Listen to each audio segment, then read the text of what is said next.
Welcome to episode 134 of Real Health Radio. You can find the links talked about as part of this episode at the show notes, which is www.7, so the word all spelled out, SEVEN health.com/134.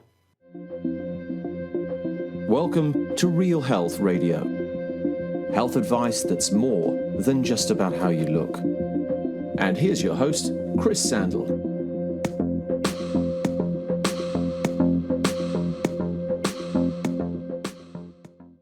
Hey all, thanks for joining me for another episode of Real Health Radio.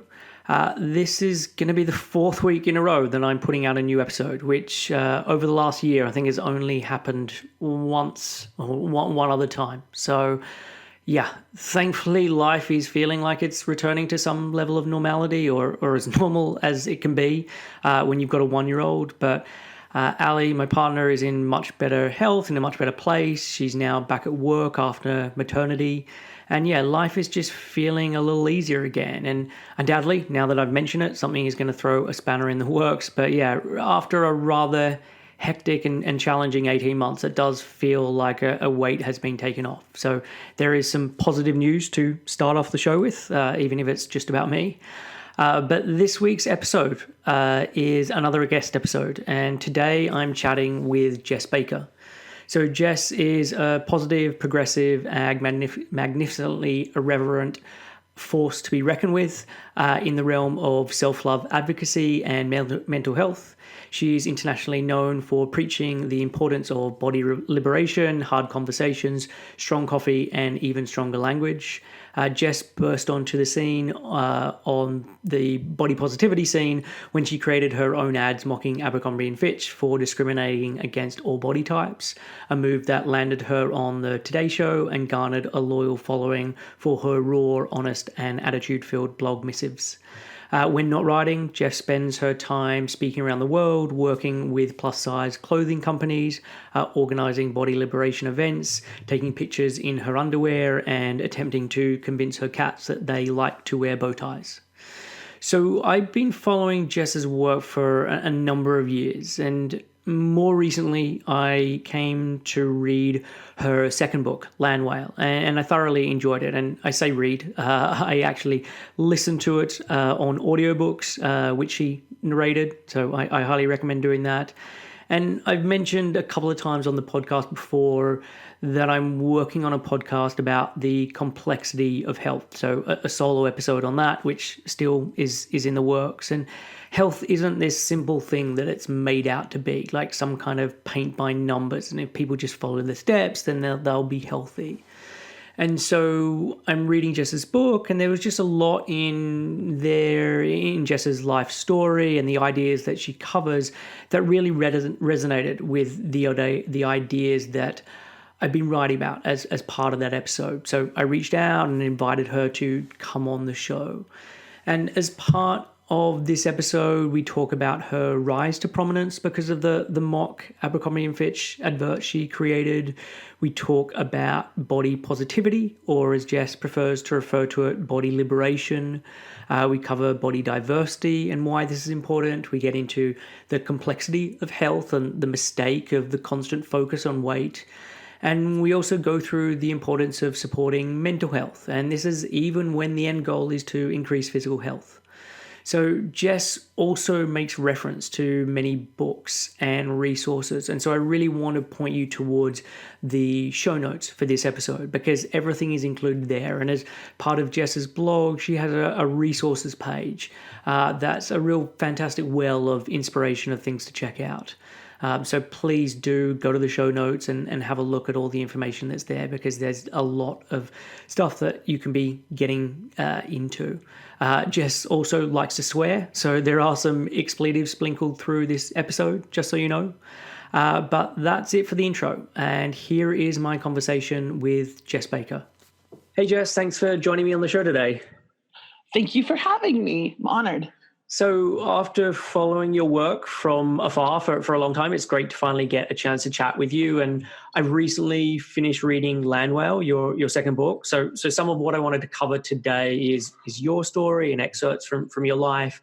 And you're also then an incredible speaker and thought leader in many areas like body positivity and mental health, which I'd also like to cover. So I guess that's a mini overview of what I hope we can chat about, although I'm really happy to just see where the conversation goes. It all sounds good to me. Yeah, to start with, for people who don't know who you are, do you want to describe a little about yourself and what you do? Yeah.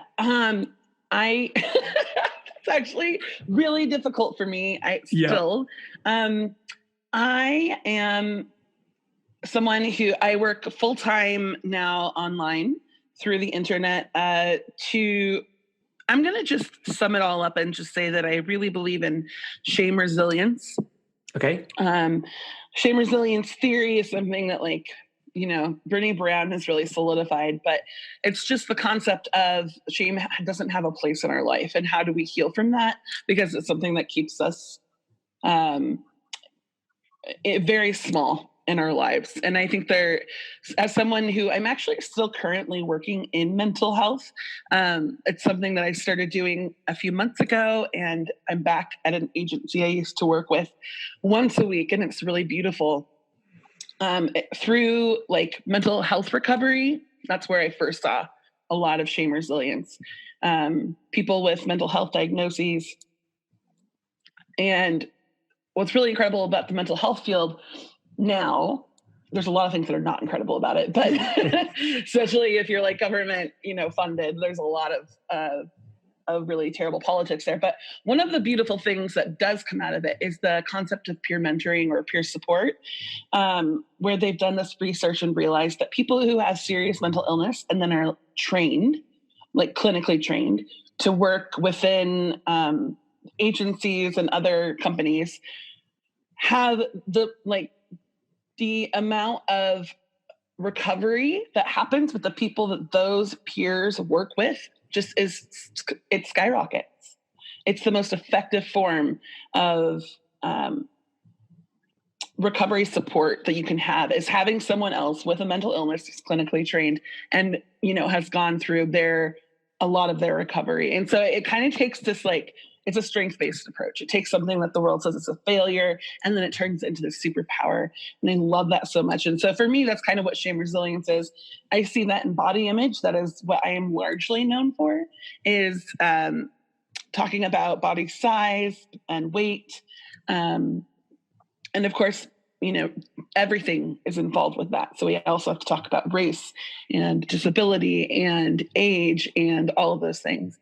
And so I do a lot of that online too. And I personally right now I'm fascinated by body trust and kind of the things that you do for a living. That's not new to me, because I've been lecturing about this internationally for 5-6 years. I'm very familiar with health at every size. Linda Bacon, read my chapter on it and sent me back amazing reviews. But implementing it into my own life in a really healing and holistic way has been really tricky for me. And I think that's very common for people who are really trying to recover from this diet culture mentality that's really ruined us. So I'm living personally in that world right now. And so I think you can expect a lot more about body trust and health at every size and intuitive eating from me soon. Get into that space. When did you actually start blogging? I started blogging April 6.5 years ago, whatever year that was. 12, maybe 12, 11, 2011, 2012. And it was then, am I correct? It was like the Abercrombie and Fitch advertising campaign that you did was the thing that originally rose you to prominence? Yeah, pretty much. Do you want to describe that a little bit for people if they haven't come across it? Absolutely. So I was a professional baker. I used to write about baking. I found this concept that said I didn't have to hate myself for the rest of my life, and I was totally in.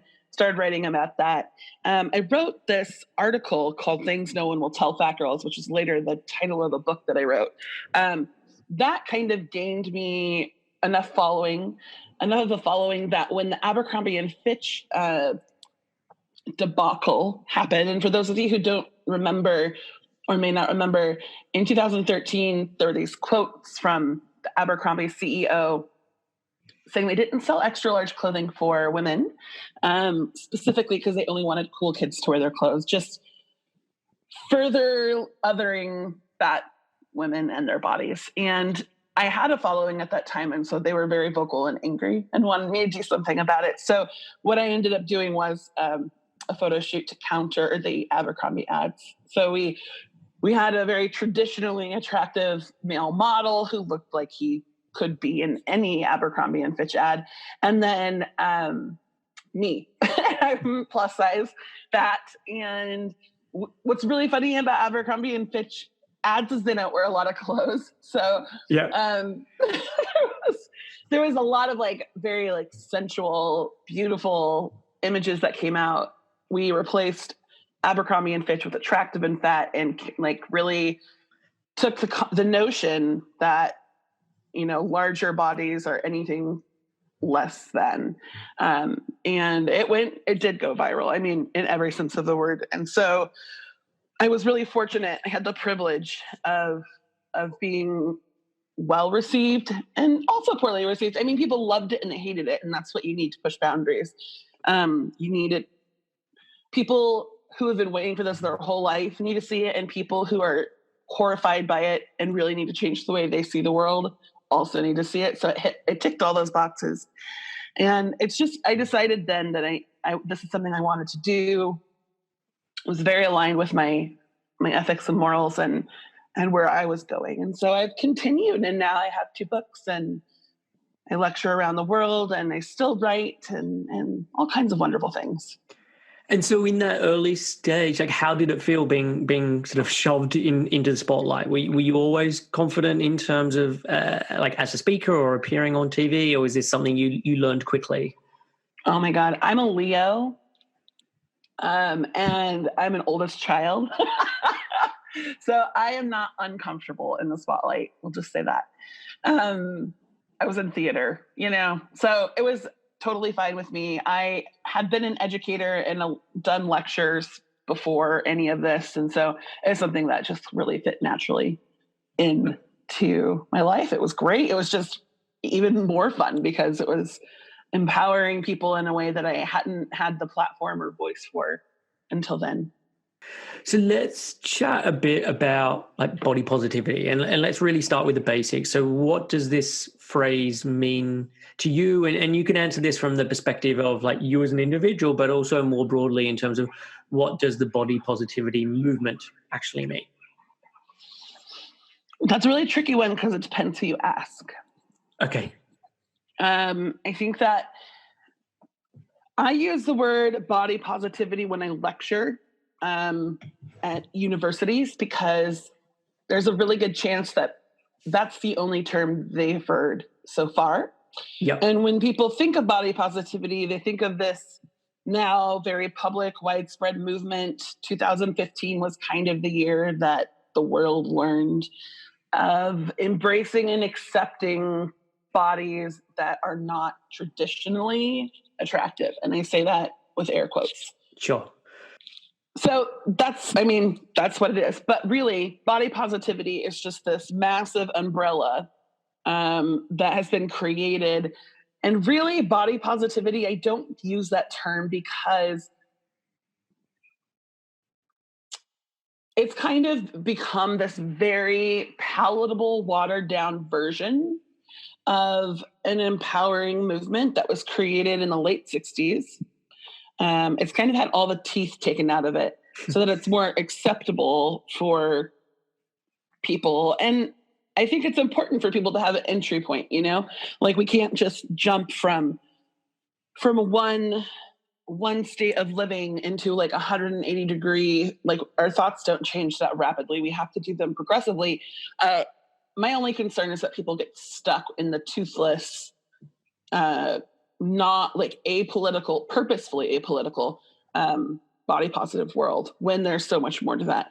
And so really body positivity came from the fat acceptance activism movement in the 60s that centered Black bodies and queer bodies. They they didn't, but needed to do more disability.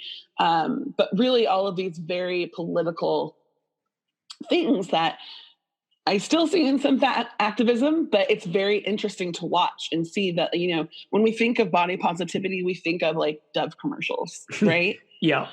And when we think of fat activism, we think of me or someone who looks like me, a fat white woman. And it's turned into something very different than it was, or I think should be. So I like to use the term body liberation. That's what resonates for me, because what I found, there's two parts to this: the individual and then the global. So the individual body liberation for me means that I'm free from people's expectations of what I should be and how I should be, and my own expectations of what I should be and how I should be. This body love, I noticed that it turned from a hatred into an obsession, an obsession with hatred into this obsession with trying to love my body. Yep. And I was failing at it because I was approaching it from this obsessive must love. And there was just this moment, 5 years in, where I was like, I am too tired to try to force myself to love my body. And when I stopped forcing myself to try and love my body, the less I hated my body. And I was like, okay, there's something to this. So for me, body liberation is letting go of the outside and inside obligations. I think on a global scale, body liberation is about civil rights. And it's incredible when you step back and look at the things that are happening in this world, especially in the US. People are being, mocked and beaten and killed and disrobed and denied rights based on the color of their skin, the size that they have. The world is inaccessible to those who have physical disabilities that do not allow them to participate. Architects know this. They still create buildings that are inaccessible to those in wheelchairs. It's mind-boggling to me. And so in that way, in a much, much larger way, it's about all bodies having access to resources, places, and the ability to be okay in a healing and balanced mental space as well. So there's a personal recovery journey, but there's also a social obligation. So with that, let's stick with the personal recovery journey, because Sure. I'd love to hear for you to just talk about what that journey has been, because obviously you commented there that trying to force the body love part just didn't work for you. So are you able to mention maybe other experiences that come to mind as part of this journey, or other milestones that you think have been a big deal that you want to mention? Well, I really think that they're all important, and I don't like to say, X, Y, Z is wrong, because I've gone through multiple stages. So when I started out, it was about loving my body. It was about wearing, nothing or a bunch of underwear on the internet. It was about, reclaiming sexuality. It was about all kinds of things that I no longer prioritize in my life as much. Or have healed enough that I don't need to emphasize them. So I think that all of those things are really important. But what I have come to, and I think we all kind of have to do them in a certain way. So I don't ever want to discount, I have written critical articles about Lisa Frank Bopo, which is like the cheerful, happy, pink and sparkly, good vibes only body positivity, and how problematic that could be if we stay there. Yeah. And so it's not that it's wrong, it's just that it's not enough. But we all have to come in somewhere. I came in at Lisa Frank Bopo. I taught about body love. I was like, change the world, not your body. And then I was like, wow, that really takes away the autonomy of gender neutral or transgender individuals who need to change their body. So it's been a huge learning curve for me. But for myself now, I live in this space where after doing all of those things that you see everyone doing, I want my body to be, and I mentioned this in Land Whale, but like what I really want my body to be is just like a part of me. Yes, like it's important. And I like to wear really fun clothes. I think fashion's political. I love to have a killer hairstyle and winged eyeliner. And also I like to wear like, leggings and not brush my hair. So there's both sides. But really just letting my body be part of me that allows me to live my best life, like almost like a tool, like using my body as the way to move within the world. And I think it's more about, I had this really fascinating quote, and I wrote a whole newsletter article about it for my email list about maybe it's not about becoming anything. Maybe it's about peeling back the layers to find who we were at the very beginning. And I feel like that paring down mentality is something that I really identify with. So I don't need to layer anything else on. I really want to get down to who I am as a human and let my body, whatever that looks like. And it's changed because diet culture and, yo-yo dieting, which I started when I was 13, has drastically changed my body. And my mental illness, plural, mental illnesses, and having PCOS and other chronic illnesses, like all of those things shape my body now into something that is a little bit different than maybe it would have been 10 years ago. But just kind of coming to terms with that and being like, cool, my body is like, it's the home that takes me places. It's the thing that lets me travel. It's the thing that lets me connect with people. It's the thing that lets me hug and lecture. It's the thing that I get to adorn when I want to and ignore when I want to. And so that's really where I live right now. And I really like it. It feels right for me. And what you described there is wonderful to see that or to hear that transition. I mean, what are the things, are there certain key elements that have helped along that journey? Well, I think you have to try everything, Chris. You have to try everything until you get sick of it and you're tired of it. And you're like, I'm really tired of trying to love my body. Like, I'm really tired of always dressing up in heels and pencil skirts and perfect makeup and performing for people. I'm really tired of putting my lover's sexual interests first. Like, you have to try all the things until you get sick of it. And you're like, maybe there's a better way. And then you try the better way and see what happens. It's really just experiments. And that's what I've learned too, when it comes to eating. I know you do a lot of work around that. For me, it's data collection. Yeah. I ask my body what it wants. This is foreign for most people, especially people who have been dieting their entire life. I ask my body what it wants. I listen, and it's taken me years, for the record, to get to the listening point. And then I try it, and I'm like, that was great, or that was terrible, or I don't care about that at all. And then I just like make records of that inside me. So it's just simple data collection of what works for me and my body. And I think everyone has to go through the same process, whether it's with food or routine or how they show up in the world or how they feel about themselves. I mean, it really is just trial and error.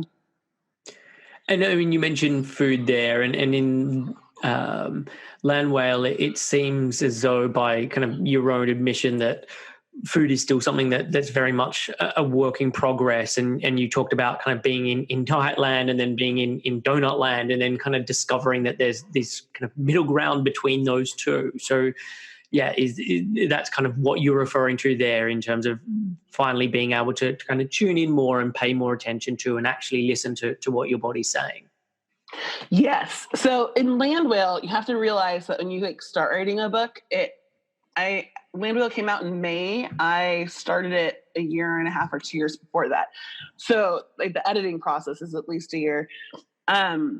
So things have changed. It was kind of hard to publish it because I was like, oh, I'm such a different person than this book, but it still needed to be published. So since then, yes, you're right. I experienced what it's like to live in diet land where you're dieting constantly. I experienced what it's like to live in donut land where it's a middle finger to everyone and everything, which, by the way, is incredibly natural and healing. And then there's this concept of discernment, of living somewhere in between on this pendulum. And when I had finished writing Land Whale, I still didn't really know how to find equilibrium or balance or anything like that. And since then, I have been through multiple workshops and retreats and done a lot of reading. What's really weird to me is if you told me this a year ago, I would not have believed you. But on my desk right now, I have approximately, I'm looking, 35 books. They're all nonfiction to read. And I would say 20 of them are all about intuitive eating or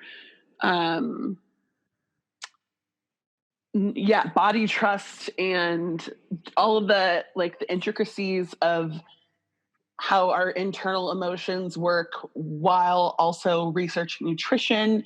I also am really deep diving into PCOS because it's a highly stigmatized syndrome that we don't have a lot about knowledge about. And so if you told me a year ago that this is what I'd be reading, I would have been like, no way. I don't touch that shit. But it's fascinating to me now. And so I kind of turned this corner. I wrote about it for Self Magazine. It's called No, I'm Not Trying to Lose Weight, I believe. It was part of their weight issue. I don't know if you saw that. I haven't, no. Ooh, I'm going to send you the link. They did an entire weight issue, which is fascinating. Really brilliant people. And that's where I wrote about my new approach to eating post Land Whale, which is the data collection. And so one of the other things, I mean, you touched on it when you were mentioning about kind of the broader concepts or concept of body liberation. So something like body diversity. And this is something you really preach about. And I mean, how do you think about body diversity as it's connected to, I don't know, the body liberation movement? Well, I think that it goes far beyond representation. And when it comes to body liberation, it's not enough to see other bodies, although that is I think, my first recommendation to people who are just coming into the body image movement we'll just call it that. The body image movement, that can mean a lot of things, but you're just coming into it. What I always recommend, because we have studies that show that the more diverse bodies we see, the more our mind opens and accepts them as essentially worthy. I mean, that's what we've been conditioned to do with a certain type of body. So representation is important. So I always ask people to follow, 30, 40, 50, I have lists of 100 and something Instagram accounts. You've got to post on 135 accounts. Yeah. So I'll link to that in the show notes because I think that's really helpful. Yeah. And in the back of Things No One Will Tell Fat Girls, the first one, there's also Facebook and Tumblr. Instagram wasn't big then. That needs to be updated. But yeah, so seeing diversity, because it exists. The only thing that has changed recently is that we're seeing it more often than we did before. But I think that what's really important, if you're going to ask me about diversity within the body liberation movement, I think we have to acknowledge oppression, privilege, and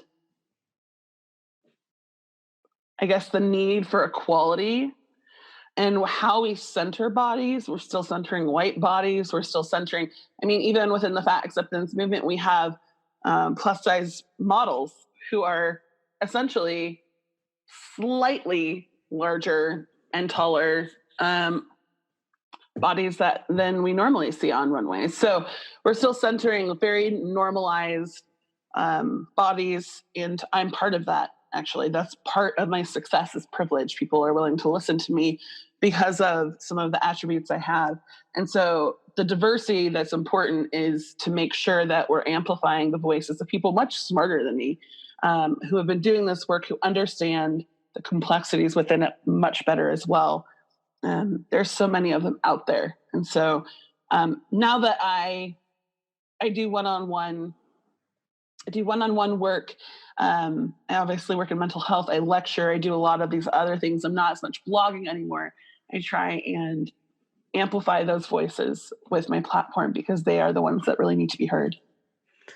And do you think that's getting better? Are those people now being heard more, or no? It's kind of like trying to paddle upstream. It's hard to say because things have changed. Have they gotten better? I don't know. Sometimes we just morph into another version of what we were. It just looks different. Yeah. I do see, however, I will say this: I do see hyper marginalized voices, writing for enormous publications, doing, big lecture tours, all of these things. So I do see some success and some ability to listen, but the amount of pushback that I see as well against, especially things like racism, when we talk about white supremacy, it's incredible to me how terrified people are of looking at their own shit. And me included, I've done a lot of work on it so that I could hear almost all of it. But there are still points where, my I don't know, like just imagining a porcupine, like I just kind of like, puff up and feel defensive. And we really have to be working on that so that we're able to hear, implement, and do actionable things to make the world more equitable. So I see there's so much work to be done there on our part, not on the marginalized voices that are doing incredible work, on the rest of us that are not affected by that particular oppression. Like that's where the work really needs to be done. And is there any resources, any books, any podcasts, any blogs or books like that you would point people towards that can then help with that work? Yeah, absolutely. I just put together an enormous Amazon list of books that include. I just might need to send you that list. Okay, yeah, that's fine. I can happily put all of this in the show notes. Yeah. And so I've been compiling. I really want to update my resource page, which hasn't been done in quite a while, more inclusive of just fat politics because it's all interconnected. So a lot of trans and race and disability and also, again, with the body trust and health at every size and intuitive eating, that all is mental health related as well. So all of that's in there. So I'll make sure to send you that link so people can kind of browse and see what interests them. I will say, if you're going to start in one place that is intersectional and phenomenal, there's one book I would recommend above all others, and because it literally talks about everything, and it's by my favorite human in the world, and it's called The Body Is Not an Apology. And it's written by Sonia Renee Taylor, who has been running a movement called The Body Is Not an Apology for forever, and finally published a book this year.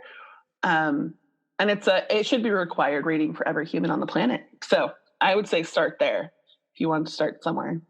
Okay, cool. I will put that in the show notes.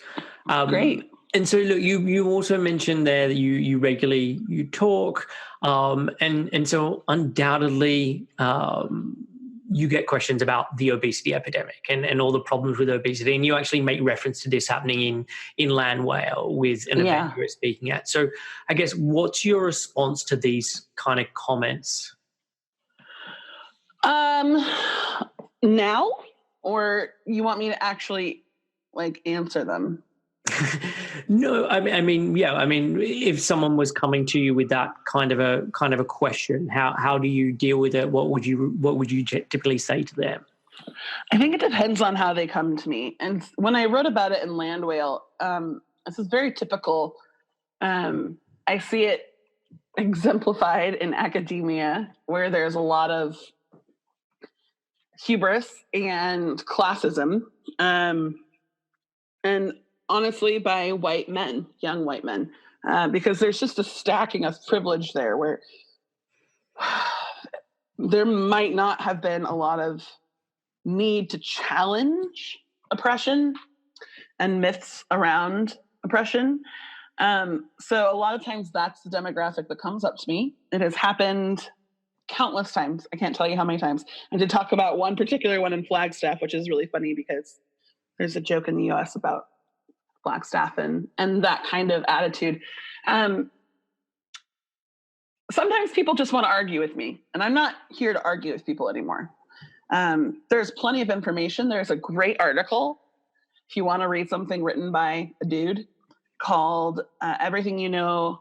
I think it's called Everything You Know About Obesity is Wrong by Michael Hobbs in the Huffington Post. Did you see that go viral a couple weeks ago? I think I did. It's kind of ringing a bell, but It's phenomenal. I can't remember it in detail. It's phenomenal. I'll also send you that link because I think that is for the people who are not involved in this movement, who don't identify with it personally, although I will say it affects everyone. So if you think that my work in fatness does not affect a thin person, you couldn't be more wrong. It's all connected. Fatness and that phobia and the fear of fat and the hatred of fat affects every body size. Whether you are the thinnest person or the fattest person, it affects you. Because our fear of something does not just harm one size or one race. So it's important for everybody to pick up and learn about. So I would recommend there. I mean, if you're going to come at me and you just don't want to believe I'm not here for that anymore. But if you're interested, that might be a good place to start. And otherwise, I mean, so I do Q&As afterwards. And if somebody stands up and they want to argue with me, I, direct them to the multiple resources that are available to them. That is not me.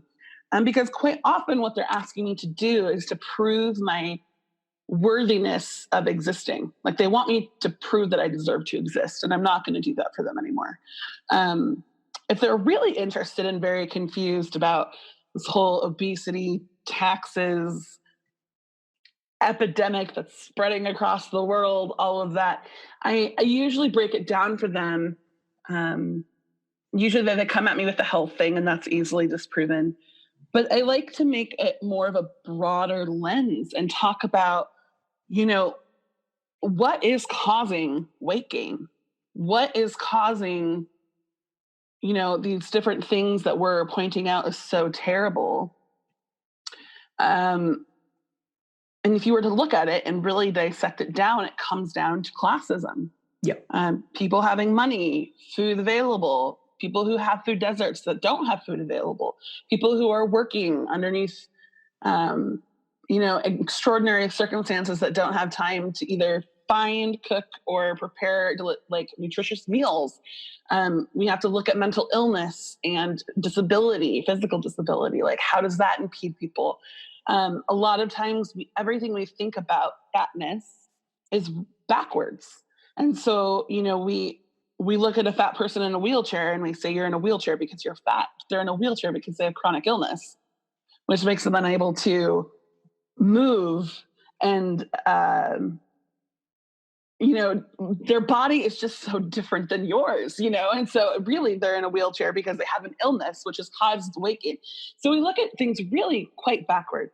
And if we were to start looking at humans as humans and wondering what are the extenuating circumstances around this that are not just the fat bad narrative, then I think we would be really surprised. Another one is PCOS, and I bring that up because it's personal for me, and it's quite infuriating because it's one of those things that 1 in 5 women have, but they just now in 2018 found out why it happens, and there's still not a lot you can do for it. But I've been told my whole life that I had PCOS, which causes things like infertility and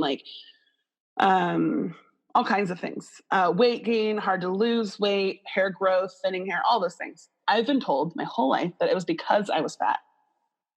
And if I could just lose weight, the symptoms would go away. And that literally is 1000% bullshit. And it is incredible to me that we are still telling people this. Like, it's literally medically completely wrong. And they just finally now proved it, even though I learned it before, but it's hereditary and it causes weight gain. It causes and so we're putting all these people on diets, which is just destroying their metabolism and all of their, thyroid and all of these different things are happening inside their body. You're also insulin resistant, and it's just fucking with everything, making it worse. It makes your syndrome worse. And then saying, you're still not losing weight. And these people are living in like hell while they're doing it. I know, because I tried it. Then we look at them and we say, you failed. You failed to kick the syndrome when you could have if you only just lost weight. And that has literally nothing to do with the solution at all. So I'm just really happy to be able to live now in a place where I'm able to critically dissect these things and look at them in a more holistic way and realize that the answer for me for PCOS is not a diet, because that's incredibly harmful, but rather what I like to call food variations, which is not required of anyone. I think there's so much trauma around food and movement we don't recognize or respect. But now I'm able to kind of, eat a little extra protein in the morning because that helps stabilize, my spiking. And so all of these different things I'm now able to do, which is beautiful for me because then I feel better, completely unrelated to fat phobia and wanting to change my body, rather using food, movement to keep my body feeling balanced so that I can feel good as I move throughout the day.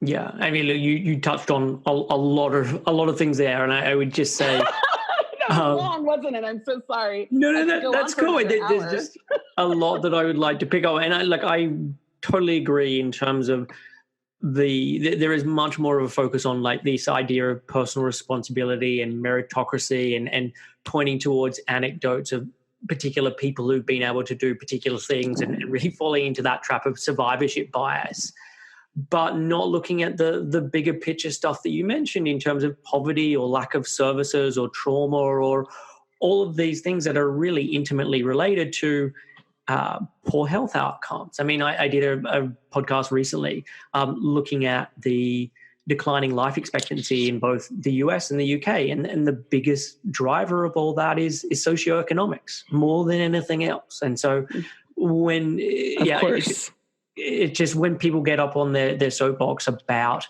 okay, we're concerned about people's health, if you're not then saying, cool, let's focus on poverty, then you're really not focusing in the right area. And it's impossible for people to wrap their head around because we have been conditioned to judge people by how they look. We've been given permission. We pretend we're doctors. We're not, unless you are. There's still bias within the medical field, hugely so, just as much, if not more, than in general populations.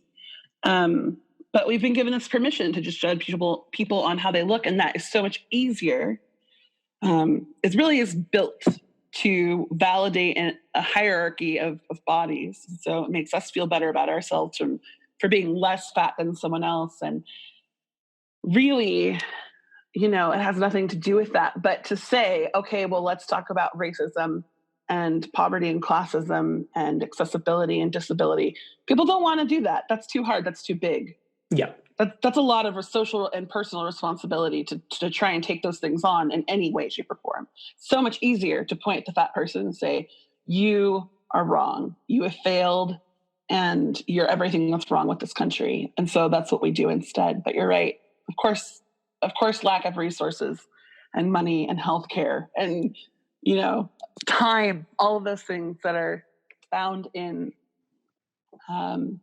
low economic households and families and neighborhoods. Of course, that plays in.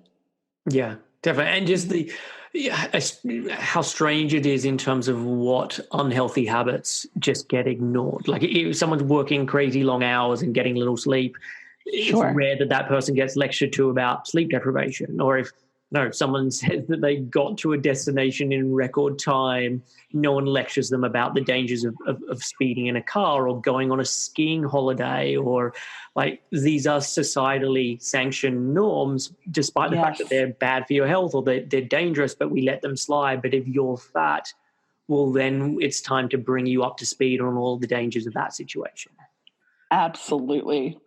Absolutely. And the honest to God weirdest part is that fat people know, like, you're not going to tell us anything that we haven't been told our entire life, that we see everywhere. People don't know that I used to work in a natural health food store. Like I can tell you more about nutrition and supplements and all of those things than a lot of other people can, because it's pushed in our face daily. So the lectures do not help. The stigma does not help. The lack of resources.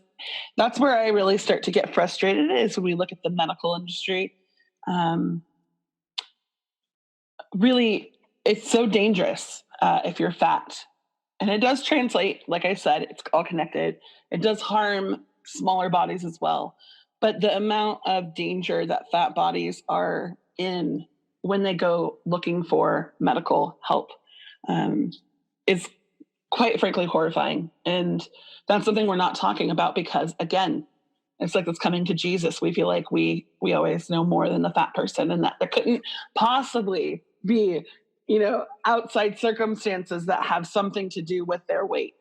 We never look at that. We look at the weight. And here in the US, we have treat weight first and obesity as a disease, even though those are largely contested and we still have them for reasons that are totally related to money. I mean, let's not kid ourselves. Yeah. And I mean, even you mentioned in the book about having sort of a fear of going and seeing the doctor. And I know like this is very common for a lot of people who are in a larger body. And there's a lot of research to show that there is less quality of care, and they get diagnosed for different things later on, often because they're first told to either lose weight or they just don't go to the doctor. And so it takes a lot longer before they actually get to that stage where they do get a diagnosis. Yes. Also, healthcare is more expensive. In my first book, for healthcare is more expensive based on nothing other than BMI. It's just absolutely absurd to me, because not that health is a prerequisite, but you cannot. Why are we still using BMI? I just don't even understand this world sometimes. In the first book, Things No One Will Tell Fat Girls, I talk about the medical biases found in nurse practitioners and doctors, and the personal views that have been documented through research. And, you walk into, especially a doctor's office, and there's so much judgment there of being, I can't remember the exact words that were used, but they were not like related to anything medical at all. Like slothful, I think might have been one. No discipline, like disgusting, those type of descriptions. And that's what the doctor is walking into the room with. And then you have the treat weight first. And you're right. You're being treated like a piece of shit who's less than human. And then you're not actually being treated more often than not for what you actually are going in for. Who wants to go back to that kind of torture? And who is going to really heal? I mean, when you hand somebody who's been traumatized a diet plan that takes them right back to when they were 13 and told that they were never going to be enough, that's not sustainable, and it's not holistically healthy. And so we really have to start looking at things in the way that you do, in the way that Health at Every Size and Body Trust and intuitive holistic eating and healing professionals do. And until we start having that be the norm, we're going to see more of the same. Yeah. And I know in the book, and maybe this has changed, considering you wrote it quite a while ago, but you said you were really prioritizing your mental health over your physical health. So I just wanted to find out, like, what do you do to deal or to help with your mental health? What's included as part of your self-care routine? That's it. Thank you for bringing that up. I actually have, I still totally believe that in a different way, though. Okay. Over the last year and a half, I have, through all of those workshops and retreats and classes and reading and talking to other really amazing professionals, have concluded, and I don't know why it took me this long, mental health is the priority. If you want to be physically well, I'm not going to say healthy because that has so many connotations. If you want to be physically well, you have to get your mental health in order first. or else it's just, and it's so interesting to me that, we've been talking about, it drives me bananas to work in the mental health field where we like separate the body and the brain. I don't understand that. I don't understand why we do not realize how inextricably connected they are. But if you are punishing yourself with quote unquote healthy actions, that is not going to, in the long term, stay with you and not cause other damage, whether it's physical or mental. And so for me, I wrote recently, so this kind of tells you where I'm at now. I wrote recently for Ravishly. It was called, if you want to talk about physical health, we're probably going to talk about mental health first. Yeah. And it came from going to this really fascinating place where it was around binge eating disorder. And, they really pride themselves on being on the cusp of all, the current science, and their co-owner that wrote the curriculum had 75 PhDs. He only had one, but he had 4 different degrees and really fascinating fields. And when I heard all of this, we're so great about science, we're doing all of these, we're really living on the edge. I was like, oh my God, I've heard this before. People love to talk about how they're cutting edge, and then they just go back to the same old fat phobic shit. But I was wrong. And they were teaching, and I will send you this link too. They were teaching exactly what I knew to be true that has been backed by science. We're only just now recognizing it because science is finally slapping us in the face enough for us to be like, oh, okay, maybe there is something to mindfulness. All of a sudden mindfulness is acceptable now. It's not woo because science backs it up. People have been practicing mindfulness for all of time. And the tools they gave us to work with healing our relationship with food and movement / diet and exercise were things like shame resilience, mindfulness, intuitive eating, and really mental health, taking away guilt and judgment and shame and looking at keeping ourselves feeling safe and shame-free. That is how you heal your relationship with diet and exercise, food and movement.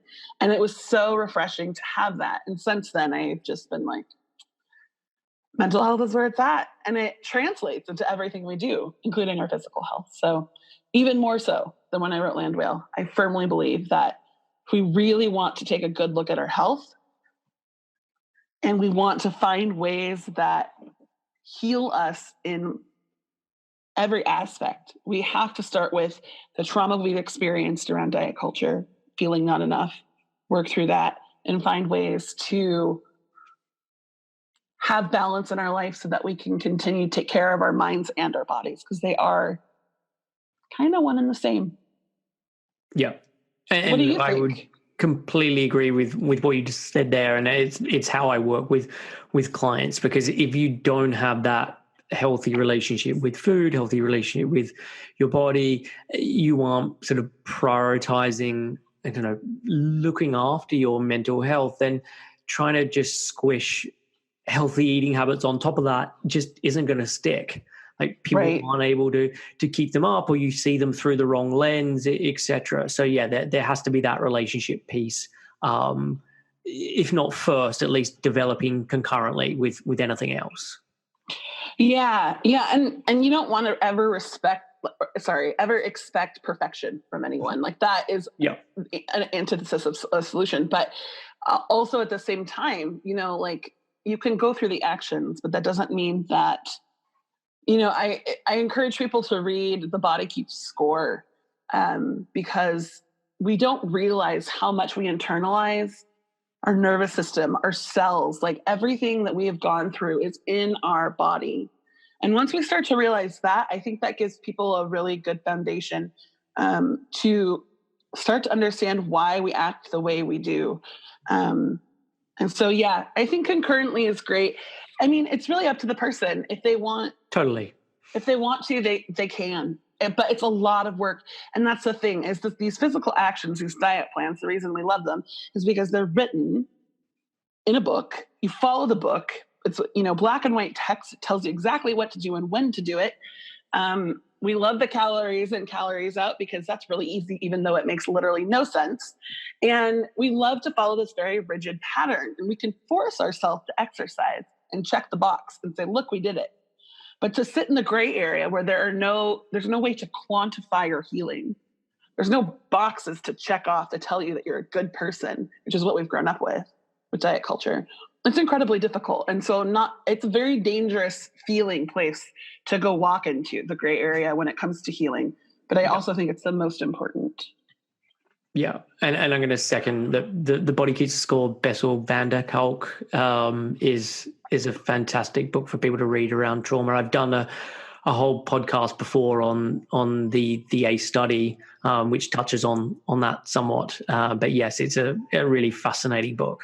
It is. Oh, I'm so glad that you've read it. I love it. It's really important. So look, my final question is probably quite a big one, and I don't know how completely you're going to be able to cover it. Maybe it takes a book to answer it, but we live in a society in which if you're fat, you should be like miserable, or you should be actively trying to lose weight. And as far as I can tell, you aren't either of those things. So what is your advice for being fat and happy? Ooh. I did write a book about that. I think if you combined both books, it would be about that. Yeah. So as fat people, we're either supposed to be miserable and trying to lose weight, or what was the other one? Oh, it's miserable or trying to lose weight. Oh, yeah.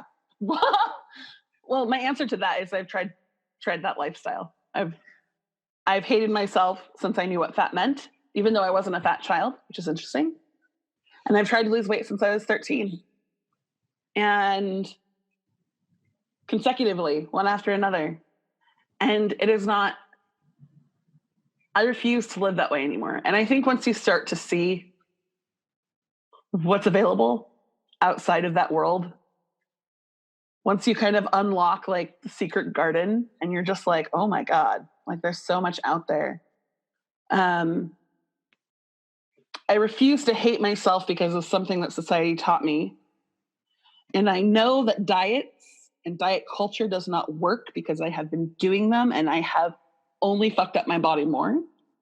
So really it's just scooping aside the things I know don't work and moving towards things that do.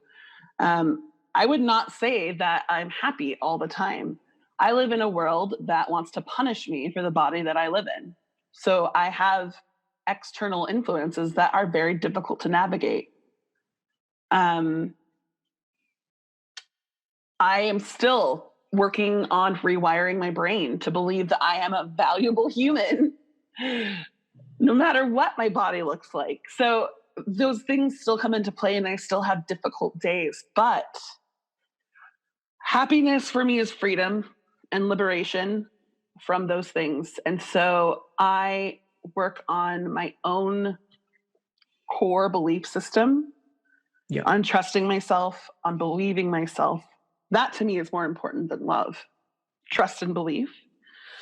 And I love sharing those things with other people as well. I think that, community healing is really powerful.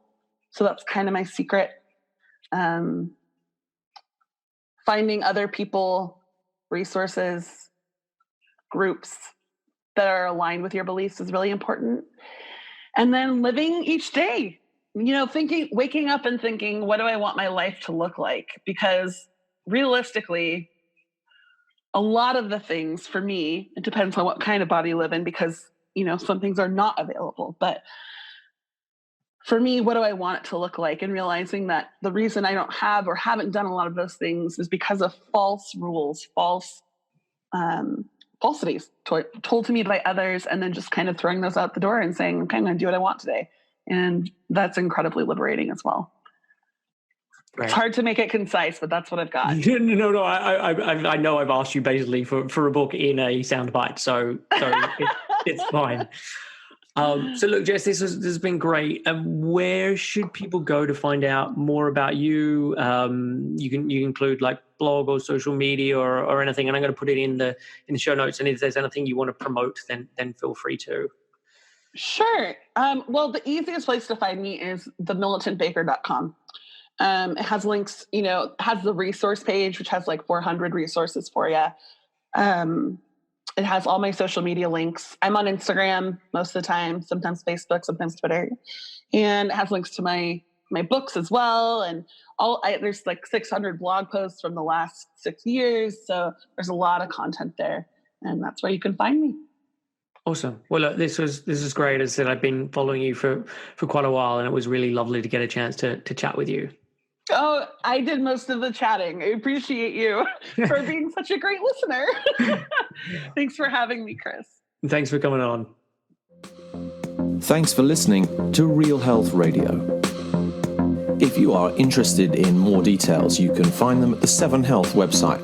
That's www.7health.com.